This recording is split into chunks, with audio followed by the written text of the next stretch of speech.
తెలంగాణ నూతన పీసీసీ అధ్యక్షుడిగా మహేష్ కుమార్ గౌడ్ ను కాంగ్రెస్ పార్టీ ప్రకటించింది. ఈ మేరకు ఏఐసీసీ ప్రధాన కార్యదర్శి కేసీ వేణుగోపాల్ ఉత్తర్వులు జారీ చేశారు. ఇప్పటి వరకు ఓసీ సామాజిక వర్గానికి చెందిన సీఎం రేవంత్ రెడ్డి పీసీసీ అధ్యక్షుడిగా పనిచేశారు. ఆయన పదవీ కాలం జూలై 7వ తేదీతో ముగిసింది. అప్పటి నుంచి కొత్త అధ్యక్షుడి ఎన్నిక కోసం సామాజిక సమీకరణాలు బలాబలాలపై ఏఐసీసీ తీవ్ర కసరత్తు చేసింది. ఫైనల్ గా బీసీ సామాజిక వర్గానికి చెందిన ఎమ్మెల్సీ మహేష్ కుమార్ గౌడ్ కు రాష్ట్ర పార్టీ అధ్యక్ష బాధ్యతలు అప్పగించింది.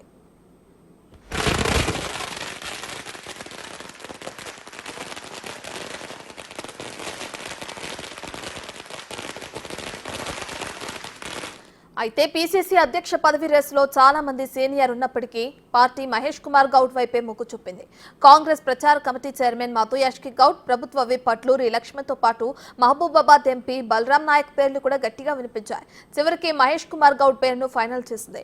2021 నుంచి ఇప్పటిదాకా కాంగ్రెస్ పార్టీ వర్కింగ్ ప్రెసిడెంట్ గా మహేష్ కుమార్ గౌడ్ పనిచేశారు. వర్కింగ్ ప్రెసిడెంట్ గా ఆయన తన బాధ్యతలను విజయవంతంగా నిర్వర్తించడంతోనే పార్టీ అధ్యక్ష బాధ్యతలు అప్పగించినట్లు తెలుస్తోంది.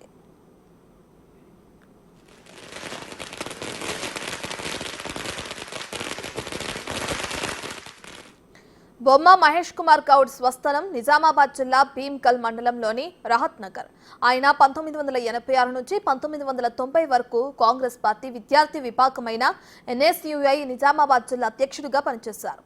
వెంటనే పార్టీ ఆయనకు 1990 నుంచి 1998 వరకు ఎన్ఎస్యుఐ రాష్ట్ర విభాగం అధ్యక్షుడిగా బాధ్యతలు అప్పగించింది. పార్టీకి విధేయుడిగా ఉండటంతో ఆయనకు 1988లో ఇండియన్ యూత్ కాంగ్రెస్ సెక్రటరీ పదవిని కట్టబెట్టింది కాంగ్రెస్ పార్టీ. అయితే ఎన్ఎస్యుఐ అధ్యక్షుడిగా సుదీర్ఘ కాలం పనిచేయడంతో యువతలో ఈయనకు మంచి ఫాలోయింగ్ ఉంది.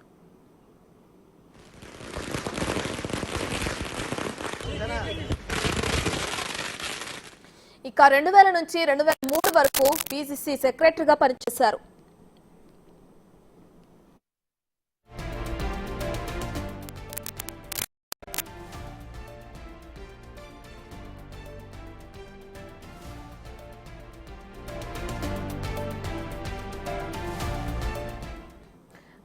నుంచి 2003 వరకు పీసీసీ సెక్రటరీగా పనిచేశారు. అయితే మహేష్ కుమార్ గౌడ్ కాంగ్రెస్ పార్టీలో అంచెలంచెలుగా ఎదుగుతూ 2012 నుంచి 2016 దాకా పీసీసీ స్పోక్స్ పర్సన్ గా పనిచేశారు. 2016 నుంచి 2021 వరకు పీసీసీ జనరల్ సెక్రటరీగాను సేవలందించారు.